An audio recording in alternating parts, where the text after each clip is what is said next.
Students, तो इस video में आज हम सॉल्व कर रहे हैं class 11th example number 1 and 2। तो एग्जाम्पल नंबर 1 क्या है कि इफ़ आपको ये ऑर्डर पेयर दिया हुआ है कि x plus 1 comma y minus 1 अगर 3 कॉमा 1 के इक्वल है तो वैल्यू फाइंड करो x एंड y की। तो ये आपको शॉर्ट क्वेश्चन में एग्जाम में पूछ सकते हैं या आपके ऑब्जेक्टिव में इस तरह के क्वेश्चन यहाँ पे आ सकते हैं। तो कुछ नहीं करना, बहुत ईजी क्वेश्चन है। देखो ये एक ऑर्डर पेयर है x कॉमा वाई, ये भी एक ऑर्डर पेयर है तो ये भी x कॉमा वाई की फॉर्म में। तो इसमें क्या होता है कि पहली वाली वैल्यू इसके पहली वाली वैल्यू की इक्वल हो जाएगी, यानी x वाली वैल्यू x के इक्वल, y वाली वैल्यू y के इक्वल, क्योंकि हमने पहले पढ़ चुका है जो हमारे कोऑर्डिनेट्स होते हैं वो इस फॉर्म में होते हैं, इसी फॉर्म में होते हैं। तो ये अगर x कॉमा y है और ये x1 y1 है तो ये वैल्यू इसके इक्वल और ये वैल्यू इसके इक्वल, फिर हम उसको सिंपल इक्वेशन के फॉर्म में इक्वेट करके सॉल्व कर लेंगे।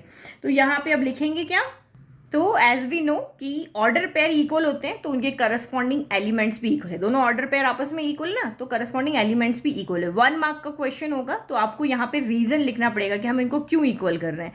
तो नाउ x प्लस 1 जो है वो इक्वल हो जाएगा 3 के और y माइनस 2 जो है वो इक्वल हो जाएगा 1 के। अब इसको बस सॉल्व कर लो, ये प्लस का 1 उधर जाएगा तो क्या होगा, माइनस का 1 हो जाएगा और ये माइनस का 2 उधर जाके क्या हो जाएगा, प्लस का 2 हो जाएगा। तो x की वैल्यू यहाँ से कितनी आ गई है 2 एंड y की वैल्यू यहाँ से कितनी आ गई है 3। तो इसका मतलब x इक्वल टू 2 है एंड y इक्वल टू 3 है। हमें यही वैल्यू फाइंड करना था, x एंड y की वैल्यू फाइंड करना था, जो कि हमने यहाँ से कर लिया।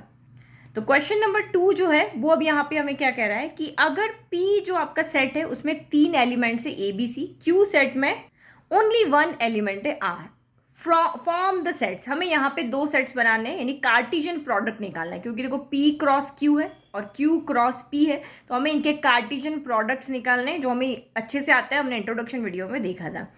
आर दीज 2 प्रोडक्ट्स इक्वल, तो हमें इसका भी आंसर देना है, पहले फाइंड करना है और फिर बताना है कि क्या ये प्रोडक्ट्स आपस में इक्वल है या नहीं है। तो P क्रॉस Q निकालना है तो पहले हम P के एलिमेंट रख लेते हैं, देन क्रॉस और उसके बाद हम Q के। तो इस तरह से पुट करने से बहुत ईजी हो जाएगा। कैसे, तो देखो P क्रॉस Q है तो पहले A का R के साथ ब्रैकेट में आएगा, तो ए आर हो गया, फिर आपका बी का आर के साथ, इसका इसके साथ, देन आपका सी का आर के साथ। तो ये हमारे यहाँ पे क्या बन गया, ऑर्डर पेयर, बीच में लगा देते कॉमा। फिर इसने कहा सेकंड आप यहाँ पे फाइंड करो क्यू क्रॉस पी फाइंड करो। तो अब क्यू की वैल्यू को पहले रखना है, क्रॉस और पी की वैल्यू को, पी का जो सेट है उसको हम बाद में रखेंगे। अब करो तो आर को पहले ए के साथ में, तो ये यहाँ पे आर हो गया ए के साथ में, फिर आर हो गया आपका बी के साथ में, आर बी के साथ में, देन आपका आर यहाँ हो गया सी के साथ में। तो ये दोनों हमने फाइंड कर लिया। अब इसने पूछा है कि ये हमने किस मैथड से लिखे, क्योंकि हमें कार्टेशियन प्रोडक्ट करना आता है तो उस फॉर्मूले से हमने यहाँ पे लिख लिया। अब आपको यहाँ पे बताना है क्या जो है वो P क्रॉस Q जो है वो आपस में इक्वल है Q क्रॉस P के। कब ये इक्वल होंगे, दोनों आपके जो ये सेट है यानी कार्टेशियन प्रोडक्ट के जो सेट बनाए वो कब इक्वल होंगे, जब इनके एलिमेंट्स आपस में इक्वल हो। यानी जो आपने ऑर्डर पेयर यहाँ पे लिया है, जो यहाँ पे है सेम यहाँ होना चाहिए, जो यहाँ है सेम यहाँ होना चाहिए। तो देखो A कॉमा R है बट यहाँ पर R कॉमा A है, और हमने अपने फर्स्ट क्वेश्चन में देखा था कि x की वैल्यू x की इक्वल होनी चाहिए, y की वैल्यू y की, क्योंकि हम ऑर्डर पेयर को कैसे पढ़ते हैं, x कॉमा y की फॉर्म में, पहली वैल्यू x लेते हैं दूसरी वैल्यू y। बट यहाँ पे तो हो ही नहीं रहा, ये A है ये R है, ये R है ये A है, तो इसका मतलब एक को चेक कर लो, अगर एक भी इक्वल नहीं है तो फिर आगे देखने की जरूरत नहीं है। तो यहाँ पे क्या लिखोगे, by the definition of equality of order pair A comma R जो है वो R कॉमा A के इक्वल नहीं है, इसी वजह से ये आपस में इक्वल नहीं है। आप क्लास 11th में हो, क्लास 12th आपके बोर्ड पेपर की है, बोर्ड एग्जाम की है, तो आपको आपके आंसर किस तरीके से एग्जाम में देने कि आपका मार्क्स ना कटे, वो आपको यहीं से सीख करके चलना है। कोई भी चीज़ आपको शॉर्ट फॉर्म में नहीं लिखनी है, पूरा एक्सप्लेन करके आंसर लिखना है।